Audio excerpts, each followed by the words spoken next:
요 쉐보레 차량입니다. 크루즈 모델인데 134 냉매를 사용하고 냉매량은 한 650g 정도 되는 제품인데 지금 진공 작업하고 있어요. 이제 7분 정도 8분 정도 작업했고요. 1.4토로까지 떨어졌는데 1토로 이하로 떨어지는지 안 떨어지는지 쭉 잡아볼 겁니다. 한 3-40분 정도 잡아볼 거고, 1토로 이하로 떨어지면은 보통은 누설 차단제가 잘 작동을 하기 때문에 바로 주입을 하고 냉매를 넣어 줄 건데, 제가 그동안 주입했던 제품이 아니라 요런 제품이 있어서 오늘은 이 제품을 주입을 해 볼 거예요. 지금 앞에 4분의 1인치 짜리 아답터가 꽂혀 있는 상태고, 이 제품 특징이 가격이 좀 저렴한 대신 압력이 없죠. 주사기 형태로 나왔기 때문에 진공 작업을 하고 넣거나 아니면 시스템을 펌프다운 하면서 주입을 해줘야 되는 게 단점이에요.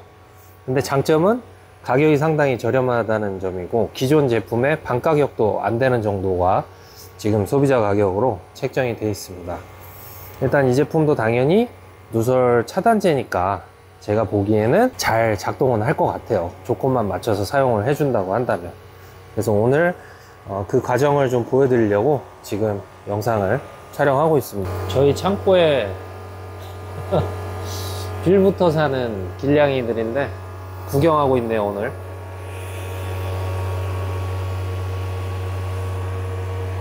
저희 길냥이들이라 사람 손을 안 타갖고 가까이 잘 안 와요. 일로 와봐. 일로 와봐. 코칭 한번 해줘. 응? 왜? 뭐 먹을 게 없어서 지금 너네 다른 애들이 와서 먹을까봐 밥 치워놨어. 좀 밥 줘? 자, 요거 자, 고등어가 먹다 남긴 건데 네가 먹어.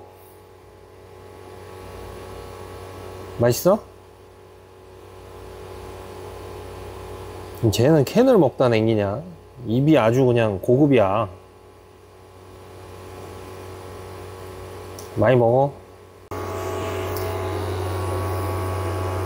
자, 이제 0.9토로대로 떨어졌으니까 진공 작업을 잠시 멈추고 빠르게 약품을 먼저 주입을 할 겁니다.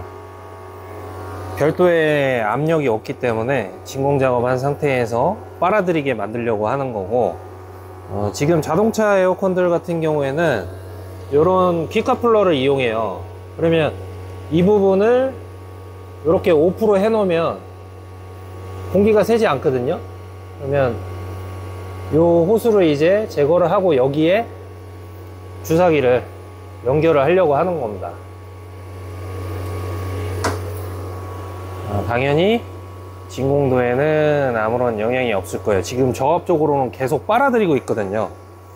예, 혹시 모르니까 이왕이면 이렇게 저압에서 빨아들이고 있는 상태를 유지하면서 작업을 해주는 게 좋겠죠. 그리고 이렇게 주사기가 연결된 상태에서 이제 카플러를 통하게 해주면 빨려 들어갈 거예요. 아마 지금 빨려 들어가는 게 좀 보입니다. 네, 손가락으로 눌러주면 더 잘 들어가겠죠. 이럴 때 그래서 요 끝까지 다 들어갈 때까지 주입을 해주고, 이렇게 끝까지 다 들어갔으면 이제 이걸 닫아주는 거죠. 이 약품이 들어가면서 진공도는 좀 올라갔을 겁니다. 이렇게 이제 빠르게, 어차피 냉매 주입할 때 우리 고압 포트 쪽으로 못 넣죠. 저압은 그대로 연결된 상태니까 진공 작업을 멈추고 여기 꺼내놨던 냉매통 연결해서 650g 134 냉매를 넣어주면 작업이 끝나는 겁니다. 만약에 들어가다가 이제 조금 덜 들어간다 싶으면은 자동차 시동을 걸고 에어컨을 가동을 해주면 콤프가 돌아가니까 압력이 낮아지면서 나머지 양이 다 들어갈 수 있겠죠. 자, 그렇게 작업하는 것까지 이제는 요거 들고 하긴 그렇고, 자, 이렇게 넓게 찍을 수 있게 해놓고 제가 작업 한번 해볼게요. 마저 저울 켜고 여기 열고 퍼지를 좀 했어요. 냉매를 주입합니다. 잘 올라가네요. 60, 125g 들어가고 안 들어가네요.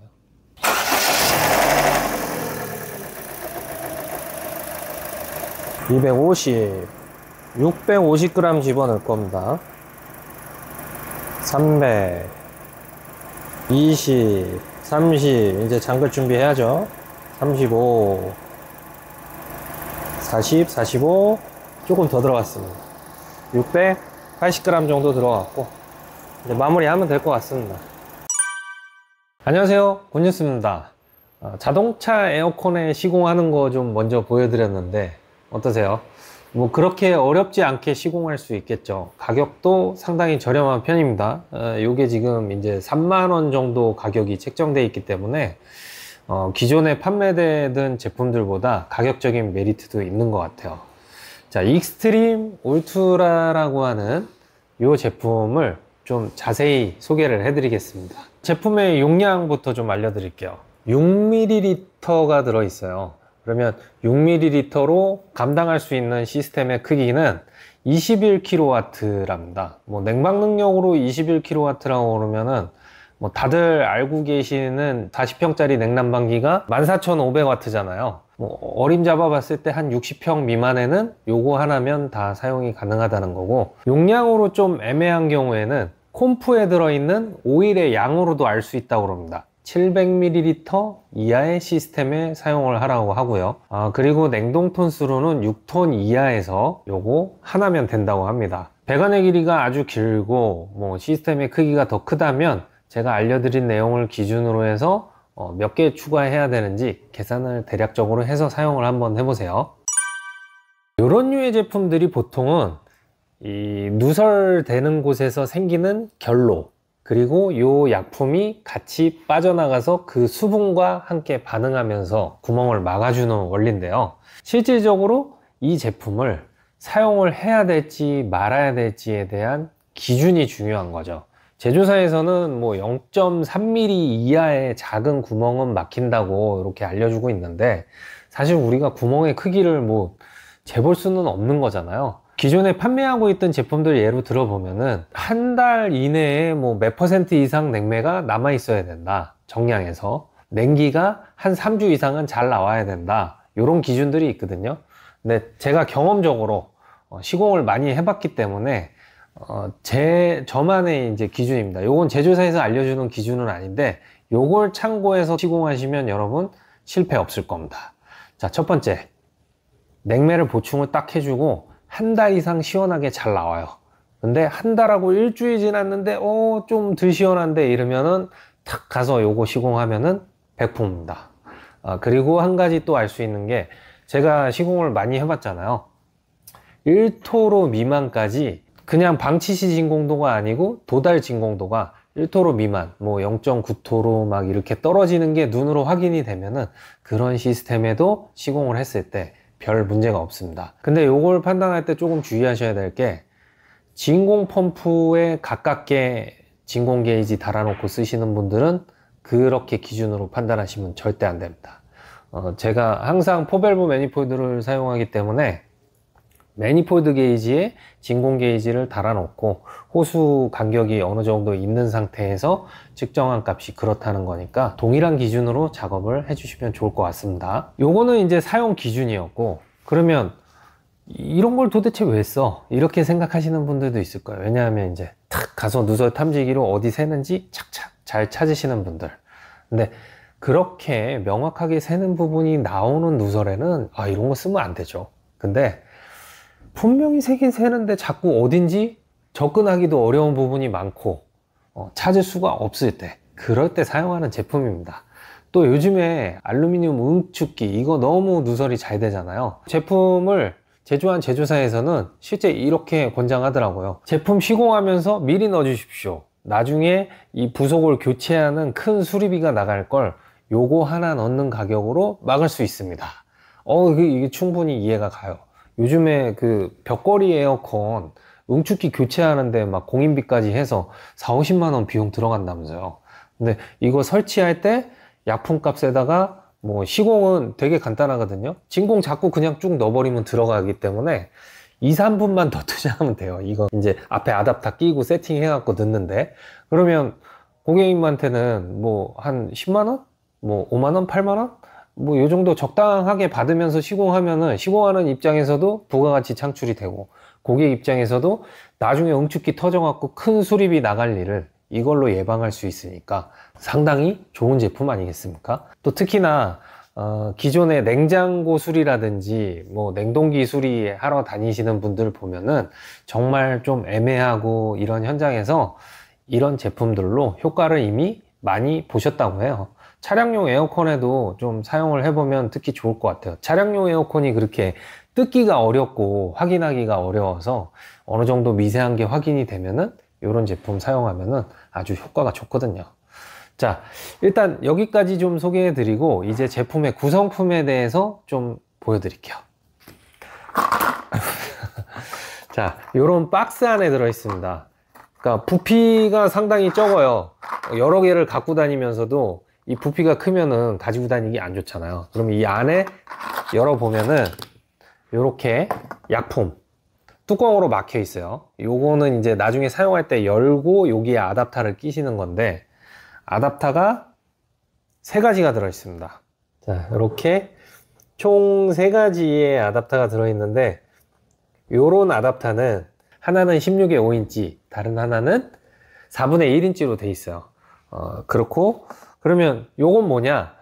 요거는 이제 이렇게 그냥 바로 연결을 해서 시스템에 연결해서 주입을 할 수 있거든요. 뭐 물론 이제 공기 유입을 최소화하기 위해서 컨트롤 밸브를 사용하는 걸 추천합니다. 그러면 주입을 할 때 공간이 이만큼이 필요한 거잖아요. 이게 이제 피스톤이 이렇게 뒤로 빠져 있으면, 빠져버렸네. 피스톤이 이렇게 빠져 있으면 꽤 길잖아요. 그러니까 공간이 협소한 곳에서 이 아답터를 쓰는 겁니다. 이 플렉시블을 하게 돼 있으니까 제품 연결부 쪽에는 이렇게, 그리고 아답터를 끼는 쪽은 이렇게 돼 있어서 이렇게 장착을 해 놓고 시스템에 이제 탁 연결을 하면은 공간이 넓은 쪽에서 이렇게 작업을 할 수가 있겠죠. 이런 식으로. 그래서 이런 아답터가 들어 있는 거고, 제가 오늘 이제 시공한 거는 자동차 에어컨용 키카플러를 사용을 했는데, 파리가 크게 날아가네. 자동차 에어컨용 키카플러를 따로 별도로 구매를 해야 되는데, 이게 좀 제품이 비싼 제품도 있고 그래요. 근데 요 회사에서 나오는 플라스틱으로 좀 일회용으로 쓸 수 있는 그런 키카플러가 곧 들어옵니다. 자동차 에어컨에 적용하실 분들은 그 아답터만 따로 구매해서 사용을 하실 수도 있을 겁니다. 지금 한 가지 테스트를 해봐야 되는 게, 제조사에서는 자동차 에어컨에 주입할 때 그냥 시동을 걸고 악셀을 밟아서 뭐 가동 시에 냉매 압력을 좀 낮게 만들어주면 들어간다고 이렇게 얘기는 하고 있는데, 사실상 뭐 10psi라도 압력이 있으면 그걸 우리가 그 압력을 이기고 주사기로 밀어넣기는 쉽지 않거든요. 진공을 잡고 넣는 건 간편한데, 그러면 냉매가 있는 상태에서 정말로 주입이 되는지를 다음 주쯤에 제가 한번 테스트를 해볼 겁니다. 그래서 테스트 결과를 고정 댓글에 남겨 놓을 테니까 자동차 에어컨에 시공하실 분들은 꼭 그 결과도 같이 참고를 해서 시공을 해주시면 좋을 것 같아요. 근데 이런 제품류의 특성상 시스템 내부에 수분이 많이 있다면 결코 좋지 않습니다. 특히나 자동차용 에어컨에 시공하실 분들은 요거 알고 계셔야 됩니다. 카센터에서 그 진공 작업하는 그 유닛 있잖아요. 그게 진공도를 우리 에어컨 설치 작업하는 분들이 하는 것만큼 아주 빡세게 잡아주지 않아요. 그거 진공 펌프도 되게 후진 거고, 디지털 진공 게이지가 달려 있어서 정확한 진공도를 보고 하는 것도 아니기 때문에, 제가 지금 한 30대 정도 저한테 와서 차들 작업하고 가셨는데, 번번이 작업해보면 시스템에 수분이 너무 많아서 오일이 작업하자마자 그냥 교체해야 될 정도로 크리미한 빛깔로 변하는 경우가 꽤 있었습니다. 그러니까 되도록이면 진공 작업을 하고 이걸 주입하세요. 안 그러면 시스템 내부에서 수분이랑 같이 엉켜서 안 좋은 영향을 미칠 수도 있습니다. 자, 마지막으로 그러면 이 가정용 에어컨은 어떻게 시공해야 되는지 좀 그림이 안 그려지시는 분들도 있을 것 같아서 간단하게만 그냥 좀 찍은 거를 보여드리고, 실질적으로 가정용 에어컨에 제가 사용하는 모습은 올해 여름에도 분명히 연락들이 올 거예요. 그래서 조금 애매하게 미세한 누설이고 응축기나 증발기 누설인 경우에는 제가 요거를 시공하면서 영상 찍어서 다시 또 한번 업로드 하도록 할 테니까 그 영상도 참고해 주십시오. 오늘 영상 여기서 마칠 거고요. 저는 또 다음에 더 좋은 영상으로 찾아뵙겠습니다. 감사합니다. 먼저 컨트롤 밸브가 연결되어 있는 상태를 만들어 놓고 진공 작업을 하고 컨트롤 밸브를 잠근 다음에 호스를 제거했겠죠. 그럼 그 상태에서 연결을 하고 컨트롤 밸브를 열면은 자연스럽게 주사기가 또 앞으로 전진하면서 약품이 주입이 되겠죠. 그럼 주입이 끝나면 컨트롤 밸브를 잠가주고 시스템에서 이 키트를 제거를 해주시면은 작업이 다 끝난 겁니다. 뭐 이후에 냉매를 주입할 때는 여기에 똑같이 호스 연결해서 주입만 하면 되겠죠. 아주 간단하게 작업하실 수 있습니다.